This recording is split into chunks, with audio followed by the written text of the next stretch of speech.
Brigade Belvedere, 1 BHK, 2 BHK, 3 BHK flats available. Burigere Cross, Bengaluru. Please contact this number. So ఈ రోజు కూడా మనం యోగా డేని సెలబ్రేట్ చేసుకున్నాం. మీరు చేశారా యోగా డే? చేయలేదు. ఎందుకు? నేను జిమ్ చేస్తాను, యోగా చేయను. ఓకే. సో మీ హెల్త్ సీక్రెట్ ఏంటి అంటే? జిమ్ అమ్మ, అంతే. అంతే, ఇంకేముంది. వాట్ ఈస్ ఒక డైట్ లేకుంటే మిగతా ఫుడ్ హ్యాబిట్స్? డైట్ పెద్దగా ఏం లేదు, కానీ కొద్దిగా ఏదో కష్టపడి ఈ మధ్యనే తగ్గించే ప్రయత్నం చేస్తున్నా. కాబట్టి కొద్దిగా వాచ్ వాట్ యు ఈట్, అంతే. ఎక్కువ like they say burn more than what you consume. Okay. So food habits? నాకు పెద్ద ఫుడీ కాదు నేను, కాబట్టి ఏం పెట్టినా తింటాను. I'm not very Fasi. Next CM అవుతారా కేటీఆర్ అంటే? ఒకటి మాత్రం చెప్పగలను, 2028లో కేసీఆర్ గారు సీఎం అవుతారు. ఇక ఆ తర్వాత ఏమవుతుంది, ఎప్పుడో ఏమవుతుంది అంటే నేను జ్యోతిష్యుని కాదు. నేను చెప్పినట్టు నాకంటూ అంబిషన్స్ పర్సనల్గా ఏం లేవు. Okay. So simple are branded వస్తువులు? రెండు ఉన్నాయి నాకు, సింపుల్ ఉన్నాయి, బ్రాండెడ్ ఉన్నాయి. I have a mix of both. Okay. Car racing అంటే ఇష్టమా మీకు? ఎస్, ఆఫ్ కోర్స్, డెఫినెట్గా ఇష్టం. ఫార్ములా ఈ కార్ రేస్ వచ్చింది మన దగ్గరికి, అదొక కారణం. బట్ అదర్వైజ్ కూడా ప్రపంచ పటంలో హైదరాబాద్ని పెట్టాలి, తెలంగాణను పెట్టాలి, నా రాష్ట్రాన్ని నేను గర్వంగా భారతదేశంలో ముందు పెట్టాలి, తర్వాత ప్రపంచ పటంలో పెట్టాలి. అది అంబిషన్. దాని తప్ప నా వ్యక్తిగతమైన ఇష్టాలు చాలా ఉన్నాయి, అవన్నీ నేను తీసుకొచ్చి ప్రజల మీద ఎందుకు రుద్దుతాను. కానీ ఎలక్ట్రిక్ వాహనాలు అల్టిమేట్గా ఫ్యూచర్. సో వాటికి సంబంధించి ప్రమోషన్ చేయాలి.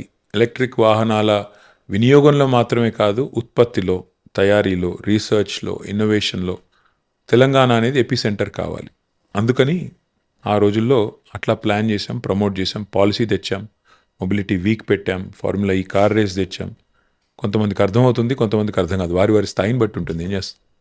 రోల్ మోడల్ అంటే ఎవరున్నారు? కేసీఆర్. ఇంకా డౌట్ ఎందుకు నీకు, ఇంకా వేరే వాళ్ళు ఎందుకు? నాకు ఇంట్లోనే అంత పెద్ద రోల్ మోడల్ పెట్టుకుని ఆయన మించి ఇంకేముంటుంది. Favourite person? ఫేవరెట్ పర్సన్ అంటే అది కూడా రోల్ బట్టి డిపెండ్ అవుద్దాం. అట్లంటే ఇప్పుడు చాలామంది ఉన్నారు, అమ్ముంది, భార్య ఉంది, కొడుకున్నాడు, కూతురుంది, నాన్నున్నారు, ఇంతమంది ఉన్నారు. ఫేవరెట్ పర్సన్ అంటే ఏం చెప్తా? ఎస్. సో కేటీఆర్ అంటే ఏం చెప్తారు? కేటీఆర్ గురించి? నా గురించి నేనా? ఏమో అంటే maybe I'm not performing to my potential. ఇంకా చాలా చేయాలి. I'm not working hard enough. So you are not up to the mark అనుకుంటున్నారా?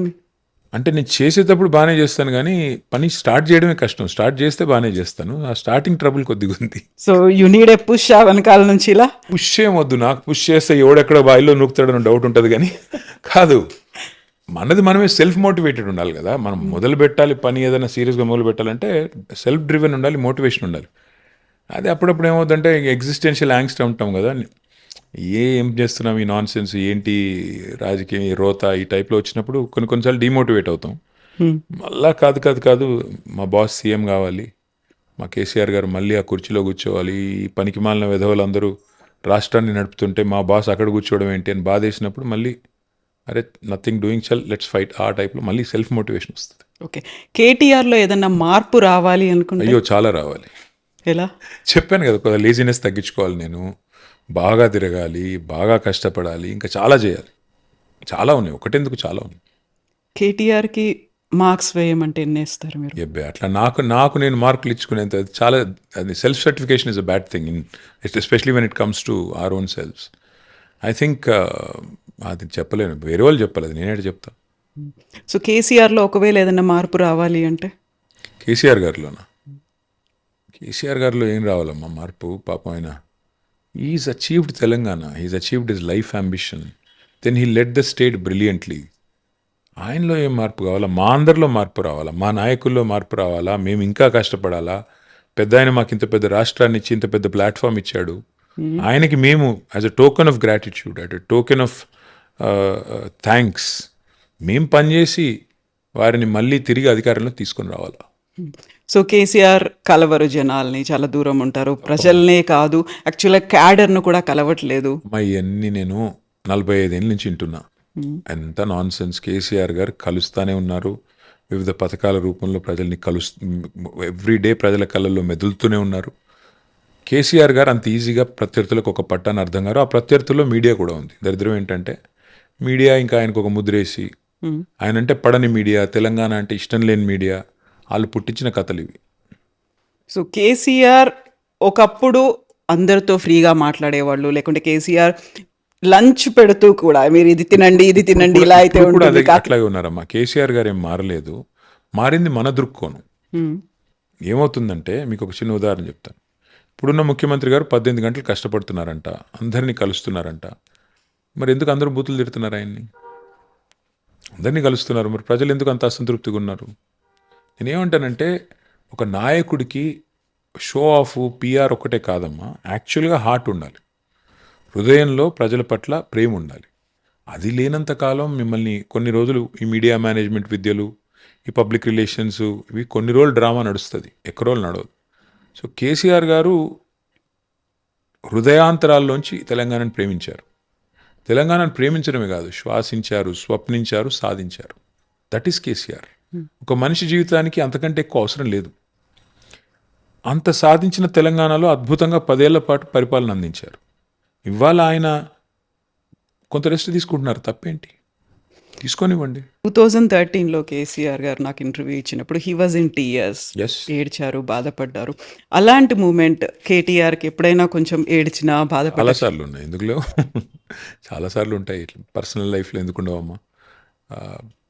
ఫ్యామిలీని అటాక్ చేసినప్పుడు, పిల్లలని బాడీ షేమింగ్ చేసినప్పుడు, వ్యక్తిగతంగా మరీ దరిద్రమైన చండాలమైన లింకప్లు పెట్టినప్పుడు, ఒకసారి నా కొడుకు అడిగాడు నన్ను, మీ మీద వచ్చే ఈ రూమర్స్ తప్పన్నప్పుడు మీరు ఎందుకు వాటిని ఖండించరు అన్నాడు. ఏం ఖండించాలి, ఎంతకని ఖండించాలి? ఇట్లా ఇష్టం వచ్చినట్టు మాట్లాడుతున్నారు కదా, ఎందుకు ఖండించరు అన్నాడు. ఏం చెప్పాలి చెప్పు? ఒక్కసారి చెప్తాను, 2 సార్లు చెప్తాను, 3 సార్లు చెప్తాను ఇది నాన్ సెన్స్ అని. ఎన్నిసార్లు చెప్తావు? అవతల 1000 గొంతులతో దాడి చేస్తుంటే ఏం చేస్తావు? సరే కానీ నాన్ సెన్స్ అని చెప్పి వదిలేయాలి. ఇప్పుడు కనీసం అవతల ఏదైనా ప్రూఫో, ఎవిడెన్సో, ఏదైనా చేశాను తప్పండి అనుకుంటేనేమో మాట్లాడిన అర్థం ఉంది. ఎటు పడితే అటే మాట్లాడతారు, నోటికి ఎంత వస్తే అంత మాట్లాడతారు. ఏం చేయాలి? మీకు ఎప్పుడైనా ఒక ఛాన్స్ అనేది వచ్చింది, దాన్ని ఒకటి జరిగిన దాన్ని వైప్అవుట్ చేయాలి, దాన్ని మార్చాలి అంటే? చాలా ఉన్నాయి, ఒకటెందుకు చాలా చాలా ఉన్నాయి. పొలిటికల్ లైఫా? చాలా ఉన్నాయి, చాలా ఉన్నాయి. అట్లా ఇంకొకటేం చెప్తాం కానీ they are many things which I would do differently if given a chance now. Many things. See చాలా మంది చెప్తుంటారు I have no regrets in life అని. Everybody has regrets, they hide it. I do have regrets, I will do things differently. నాకు ఇప్పుడు మళ్ళీ తిరిగి టైంలో వెనక్కి వెళ్ళి కొన్ని మార్చుకుంటూ రావాలంటే మార్చుకుంటూ వస్తాను. కానీ ఆ రోజు ఆ నిమిషానికి అది కరెక్ట్ అనిపిస్తుంది మనం చేసింది. Exactly. ముందుకు వచ్చిన తర్వాత వెనక్కి చూస్తే రియర్ వ్యూ మిర్రర్లో అన్ని క్లియర్ కనబడతాయి. కాబట్టి ఆ క్లారిటీ మనకు ఉండాలి. సరే మనిషి అన్నాక తప్పులు చేస్తాము, పొరపాట్లు చేస్తాము, భవిష్యత్తులో చేయకూడదు అనుకుని నడవాలి. అంతేగాని ఇప్పుడు నేను ఇది చేసేవాడిని అది చేసేవాడిని నేను చెప్తే ఎలా ఇప్పుడు? సో తమిళనాడులో విజయ్ రాజకీయాలు లేకుంటే మార్పు అనేది వచ్చిన తర్వాత, వెస్ట్ బెంగాల్లో కూడా ఒక మార్పు అనేది వచ్చింది. ఆ తర్వాత టార్గెట్ తెలంగాణ అనే దాంట్లో వెళ్తున్నప్పుడు, సో తెలంగాణ టార్గెట్ చేస్తున్నారు, లేకుంటే నెక్స్ట్ తెలంగాణలో మేమే వస్తున్నాము అనేటువంటి ఇవన్నీ ఎవరి వింటున్నప్పుడు ప్రయత్నం వాళ్ళు చేయాలమ్మా, ఎవరి ప్రయత్నం వాళ్ళు చేయాల్సిందే, తప్పేం లేదు. ఎవరన్నా చేసుకోవచ్చు ప్రయత్నాలు, దానికేముంది. ఇప్పుడు విజయ్ గారిని చూసి ప్రభావితం అయ్యే వాళ్ళు కొంతమంది ఉండొచ్చు, ఇంకొకరిని చూసి ప్రభావితం అయ్యే వాళ్ళు కొంతమంది ఉండొచ్చు, తప్పేం లేదు, చేసుకోవచ్చు, తప్పేముందండి. I don't find fault with anybody trying, nothing wrong. Ultimately ఇప్పుడు ఎవరైనా సరే అల్టిమేట్ ప్రజల మన్ననలు పొందాలి కదా, ప్రజల ప్రేమను పొందాలి. That's not easy. Exactly. So ఇప్పుడు తెలంగాణ మీద ఫోకస్ అనేది బాగా పెరిగింది, పార్టీలు కూడా ఎక్కువ అవుతున్నాయి, అందులో నెక్స్ట్ మేమే వస్తాము అనేది మీరు చెప్తున్నారు. 2034 వరకు నేనే ఉంటున్నాను అని సీఎం రేవంత్ రెడ్డి అంటున్నారు. ఆ తర్వాత బీజేపీ కూడా వెస్ట్ బెంగాల్ తర్వాత పంజాబ్ అండ్ తెలంగాణ అని అంటోంది. ఒక ట్రయాంగిల్ ఫైట్ ఉంటుందా? మా తలరాత రాసేది అల్టిమేట్గా మా సోదరులు, మా సోదరిమణులు, తెలంగాణలో ఉన్నవాళ్ళు, వారికి ఏ రకమైన పరిపాలన కావాలని వారు నిర్ణయించుకోవాలి. కేసీఆర్ గారి పరిపాలన మీరు చూశారు, 12 ఏళ్ళుగా మోడీ గారి పరిపాలన మీరు చూశారు, ఇప్పుడు రేవంత్ రెడ్డి గారి పరిపాలన మీరు చూస్తున్నారు. మీకు ఏం కావాలో మీరు నిర్ణయించుకోండి. 3 పరిపాలనలు, 3 ప్రభుత్వాల సామర్థ్యం మీ కళ్ళ ముందు కనబడుతుంది. అల్టిమేట్గా ప్రజలు న్యాయ నిర్ణేతలు, నేనేం చెప్తాను అంతకంటే. వాళ్ళు మా తలరాత రాస్తారు, మమ్మల్ని పని చేయమంటే పని చేస్తాం, లేదు పక్కకుండానంటే పక్కకుంటాం. మాకు వాళ్ళు ఏం చెప్తే అది అల్టిమేట్గా అదే శిరోధార్యం. సో ఈ ఇయర్ మీరు కంప్లీట్ చేసుకున్నారు ఒక 20 years 2 decades in public life ఒక పొలిటికల్ జర్నీ అనేది. సో ఈ ఒక్కసారి మళ్ళీ వెనక్కి తిరిగి చూసుకుంటే మీరు అక్కడి నుంచి వచ్చేసారు 2 మంత్స్ లీవ్ కావాలనుకున్నారు అప్పుడు కుదరదని చెప్పారు. ఈ 20 ఇయర్స్ జర్నీ ఎట్లా అనిపించింది అసలు? బోల్డ్ అన్ని హీప్స్ అండ్ బౌన్స్ అంటారు, అప్స్ అండ్ లోస్ ఇవన్నీ ఉన్నాయి. ఈసీజీ గ్రాఫ్లా ఉండింది అంతే. పైకి కిందికి పైకి కిందికి. కొన్ని ఎలక్షన్లు గెలిచాము, కొన్ని ఓడిపోయాము, కొన్ని విజయాలు సాధించాము, కొన్ని ఎదురు దెబ్బలు తిన్నాము, కొన్ని మంచిగా అనిపించినాయి, కొన్ని మంచిగా అనిపించలేదు. That's life. ఎవరైనా అంతే కదమ్మా. 20 ఏళ్ళు it's a long time. So ఈ 20 ఏళ్ళలో నా కూతురు పుట్టింది మధ్యలో. సో ఇట్లా పర్సనల్ హైస్ చాలా ఉన్నాయి, పర్సనల్ ఎన్నో అద్భుతమైన క్షణాలు ఉన్నాయి, కొన్ని నాట్ సో హ్యాపీ మూమెంట్స్ ఉన్నాయి. That's life. It's a mixed bag కదా కవిత, ఏముంటుంది అందులో. Like everybody I have enjoyed some moments, I did not like some, but that's life. So you have to acknowledge it, respect it and learn from it. ఏ క్షణమైనా అనిపించిందా అరే పాలిటిక్స్లోకి రాకుండా ఉంటే బాగుండేది? కొన్ని లక్షల సార్లు కొన్ని లక్షల సార్లు అనిపించింది, ఏంటి దరిద్రం అని, ఏంటి బురద, ఏంటి nonsense, why am I here, ఏం చేస్తున్నాం ఇక్కడ, కొన్ని లక్షల సార్లు అనిపించింది. అప్పుడు మళ్ళీ ఇమీడియట్గా ఏం గుర్తొస్తుంది? వాట్ మోటివేట్స్ యూ మళ్ళీ? లాస్ట్ 2.5 yearsలో కూడా చాలా సార్లు అనిపించింది ఎందుకున్నాం ఇక్కడ అని. కానీ మళ్ళీ అనిపించింది ఇప్పుడు ఓడిపోయాము, ఇప్పుడు నేను తప్పుకుంటే వీడు తప్పించుకున్నాడు, ఓడిపోతే తట్టుకోలేకపోయాడంట. ఒకవేళ వదిలేయాల్సి వస్తే రాజకీయాన్ని గెలిచిన తర్వాత ఆ టైంలో వదిలేస్తాను. ఇట్లా ఓడిపోయి వదిలేసేటోని కాదు నేను. మళ్ళీ సాధించి చూపెట్టి డెఫినెట్గా మళ్ళీ విజయం సాధించిన తర్వాతే అవసరమైతే వదిలేస్తాను తప్ప నాయకుడిని కష్టాల్లో వదిలేసే మనిషిని కాదు. అట్లాగే రాజకీయాన్ని కూడా ఛాలెంజ్గా తీసుకుని పనిచేసే క్రమంలో ప్రజల గెలుపు, ప్రజల ఆశీర్వాదం మళ్ళీ పొందాలి అని కష్టపడే టైంలో తప్పించుకునే టైప్ నేను కాదు. సో మోటివేషన్ అనేది ఏది ఇస్తుంది మీకు? ఒకటే simple, you have to make sure that Telangana should come back on track. అదొక్కటే single minded focus. And KCR గారు అంత కష్టపడి సాధించిన ఈ రాష్ట్రం, ప్రజల దయతో సాధించిన రాష్ట్రం, ఇవాళ పుష్కర కాలం తర్వాత కొంతమంది ముష్కరుల చేతిలో పడింది. డెఫినెట్గా ఈ రాష్ట్రాన్ని కాపాడుకోవాల్సిన బాధ్యత ఈ రాష్ట్రాన్ని సాధించిన వ్యక్తుల్లో ఒక చిన్న పాత్ర పోషించిన వ్యక్తిగా నా మీద కూడా ఉంది. కాబట్టి నా ప్రయత్నం నేను చేస్తాను. సో నెక్స్ట్ టార్గెట్ అంటే మళ్ళీ మీకు 2.5 ఏళ్ళు అయినప్పుడు కూడా నేను స్టార్టింగ్లో చెప్పినట్టుగా పొలిటికల్ హీట్ విపరీతంగా కనిపిస్తోంది. బోల్డ్ అన్ని అప్స్ అండ్ డౌన్స్ ఉన్నాయి, ఆరోపణలు, వీటన్నిటిని దాటుకొని ముందుకు వెళ్ళాలి. మళ్ళీ మీకు ఏదైతే ఒక గోల్ పెట్టుకున్నారో దాన్ని అచీవ్ చేయాలి, ఆ ఎజెండా, ఆ టార్గెట్ అటువైపు వెళ్ళాలి అంటే పని చేసుకుంటూ పోతుంటే టార్గెట్లు ఆటోమేటిక్గా అచీవ్ అవుతాయి. అంటే నేను ఇప్పుడు ఫలానాది టార్గెట్ అని చెప్పను, కానీ ఎస్, తెలంగాణలో తిరిగి మళ్ళీ రాష్ట్రాన్ని పట్టాలెక్కించడమే టార్గెట్. కేసీఆర్ గారు మాత్రమే దానికి సమర్థుడైన నాయకుడు. కేసీఆర్ గారు తిరిగి మళ్ళీ బాధ్యత తీసుకుంటే ఈ రాష్ట్రంలో రైతులు సంతోషంగా ఉంటారు. కేసీఆర్ గారు తిరిగి బాధ్యత తీసుకుంటే ఈ రాష్ట్రంలో పేదవాడు సంతోషంగా ఉంటాడు. కాబట్టి that is the only target. KCR గారు తిరిగి పగ్గాలు చేపట్టాలి. ఈ రాష్ట్రం ఏదైతే ఇంత కష్టపడి ప్రజలు సాధించుకున్నారో ఈ రాష్ట్రం సుభిక్షంగా ఉండాలి, అంతే. అంతకు మించిన టార్గెట్ ఏం లేదు. సో ఈ మధ్య కాలంలో జరుగుతున్నటువంటి పొలిటికల్ ఇష్యూస్, అప్డేట్స్ ఇవన్నీ చూసిన తర్వాత ఎన్సీపీ, ఆ తర్వాత శివసేన, ఆప్, తృణమూల్ కాంగ్రెస్, ఆ తర్వాత బిజు జనతాదళ్, ఈ పార్టీలన్నీ చూస్తే నెక్స్ట్ టార్గెట్ ఈస్ బీఆర్ఎస్ అనేటువంటి. టార్గెట్ ఏంటమ్మా, మమ్మల్ని ఆల్రెడీ టార్గెట్ చేశారు కదా, మా 10 మంది ఎమ్మెల్యేలు వేసుకొని పోయారు. ఇప్పుడు నేను అంటుంది బీజేపీ నుంచి కూడా ఒక రీజనల్ పార్టీస్కి ఇంకా ప్లేస్ లే. చూద్దాం.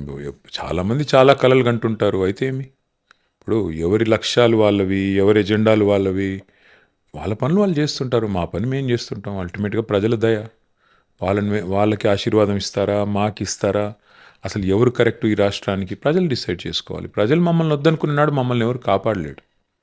ప్రజలు మమ్మల్ని కావాలనుకున్నాడు, వాళ్ళు ఏం చేసినా, ఈ మా ప్రత్యర్థులు ఏం చేసినా చెల్లదు.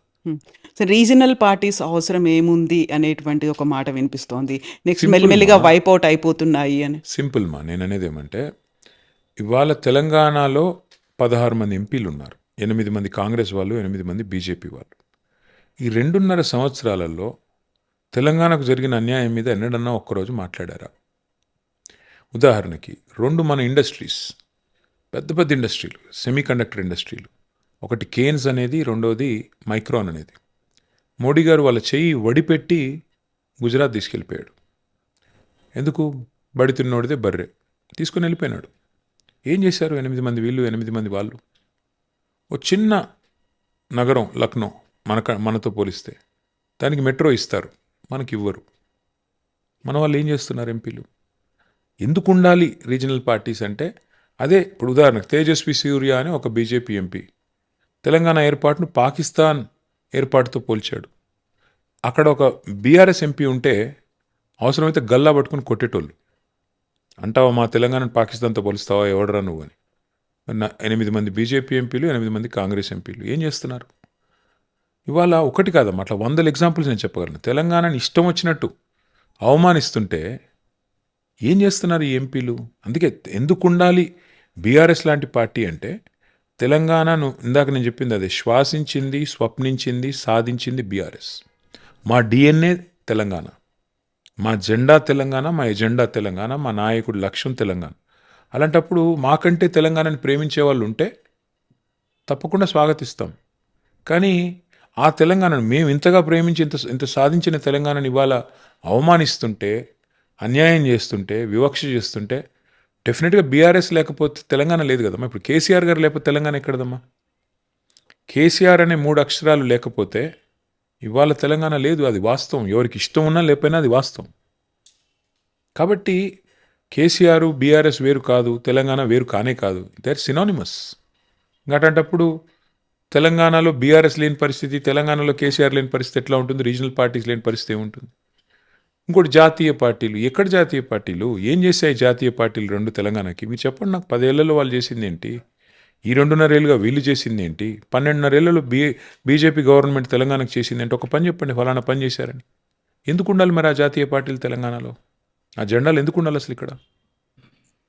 ఈ ఎలక్షన్స్ రాబోయేటువంటి అసెంబ్లీ కావచ్చు, పార్లమెంట్ ఎలక్షన్స్ వరకు బీఆర్ఎస్ స్ప్లిట్ అవుతుంది అనేటువంటి ఒక మాట ప్రతిసారి అది వినిపిస్తుంది. కళలు వారికి ఉంటాయి. ఎవరో కలగంటున్నారు అట్లా అవుతుందని, ఏదో జరిగిపోతుంది. ఎందుకు అవుతుంది? ఏం అవసరం ఉంది మాకు? మా పార్టీ పటిష్టంగా ఉంది, పని చేసుకుంటూ పోతున్నాం. మాకు నాయకుడు ఉన్నాడు, నాయకత్వం ఉంది, మా క్యాడర్ ఉంది, బ్రహ్మాండంగా ప్రజల్లో ఆదరణ ఉంది.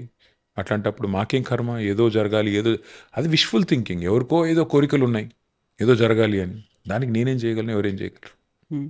సో బీఆర్ఎస్కి ప్రజల్లో ఇంకా ఆదరణ, లేకుంటే మేము మిస్ అయిపోయాము, మళ్ళీ తిరిగి రావాలి అనేది చూస్తారు కదా. Our comeback is going to be greater than the small setback. It will be a great comeback. ఒక తుఫాన్ లాగా మళ్ళీ బీఆర్ఎస్ వస్తుంది, మీరు చూడండి. Yes, thank you so much. Thank you Kavitha. And best wishes. 20 years complete అయినందుకు congratulations to you. Thank you. Thank you. Thank you.